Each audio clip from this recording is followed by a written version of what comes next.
नमस्कार दोस्तों, मैं आपका स्वागत करती हूँ मेरे चैनल पर। आज हम बात करेंगे करवा चौथ के त्यौहार के बारे में। करवा चौथ हिंदुओं का एक प्रमुख त्यौहार है। सभी सुहागिन महिलाओं को करवा चौथ के व्रत के साल भर इंतज़ार रहता है। यह कार्तिक मास के कृष्ण पक्ष की चतुर्थी को बनाया जाता है। यह पर्व सौभाग्यवती स्त्रियां बनाती है। यह व्रत सवेरे सूर्योदय से पहले लगभग 4 बजे से आरंभ होकर रात में चंद्रमा दर्शन के उपरांत संपूर्ण होता है।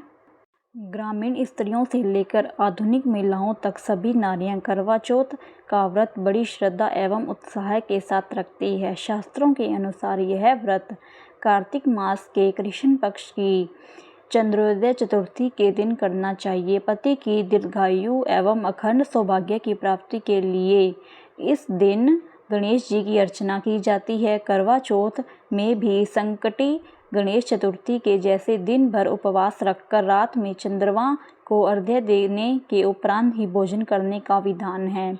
वर्तमान समय में करवा चौथ व्रतोत्सव अधिकतर महिलाएं अपने परिवार में प्रचलित तथा प्रथा के अनुसार ही मनाती है, लेकिन अधिकतर स्त्रियां निराहार रहकर चंद्रोदय की प्रतीक्षा करती है।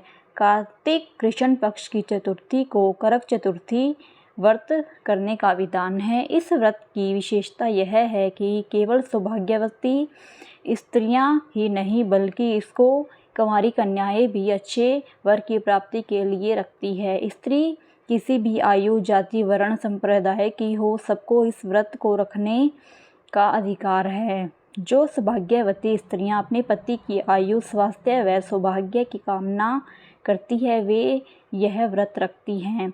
यह व्रत 12 वर्ष तक तथा 16 वर्ष तक निरंतर प्रति वर्ष किया जाता है। अवधि पूरी होने के पश्चात इस व्रत का उद्यापन किया जाता है। जो सुहागिन स्त्रियां आजीवन रखना चाहे वे जीवन भर इस व्रत को कर सकती है।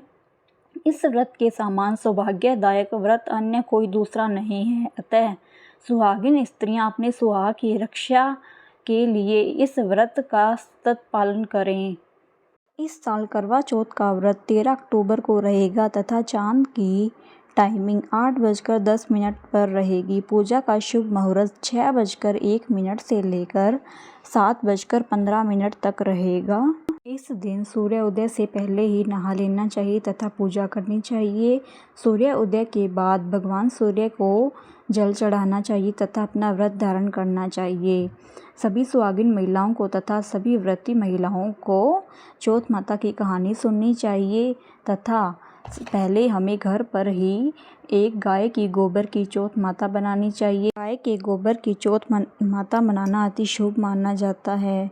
यदि आप चाहें तो बाजार से भी चौथ माता की फ़ोटो ले सकते हैं या फिर घर पर दीवार पर भी चौथ माता की फ़ोटो बना सकते हैं।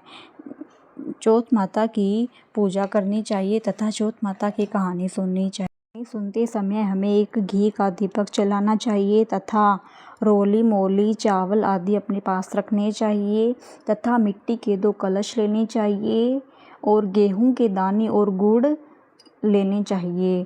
एक मिट्टी के कलश में जल तथा दूसरे मिट्टी के कलश में हमें गेहूं के दाने और उसके ऊपर गुड़ रखना चाहिए और कहानी सुनते वक्त गुड़ और जो गेहूं के दाने हमें हाथ में रखने चाहिए और कहानी सुनने के बाद में गेहूं के दाने और गुड़ को जल के कलश में डाल देना चाहिए तथा सूर्य भगवान को अर्घ देना चाहिए। परंतु गेहूं के दाने और गुड़ को सूर्य देव के आगे नहीं चढ़ाना चाहिए, क्योंकि यह हमें रात को चंद्रोदय के बाद चंद्र देवता की पूजा के समय चंद्र अर्घ देते समय चंद्र भगवान को चढ़ाने होते हैं और पूजा करने के बाद हमारा जो गेहूं का कलश होता है वो हमें अपनी सास को देना चाहिए, अन्यथा किसी पंडिताइन महिला को देना चाहिए।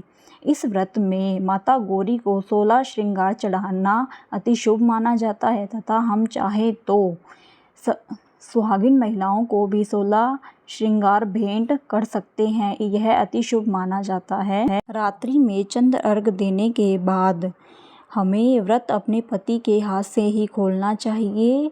पूरा दिन भूखे रहकर पति की दीर्घायु के लिए व्रत रखने के बाद पति के हाथों से ही भोजन तथा जल लेकर ही व्रत खोलना चाहिए।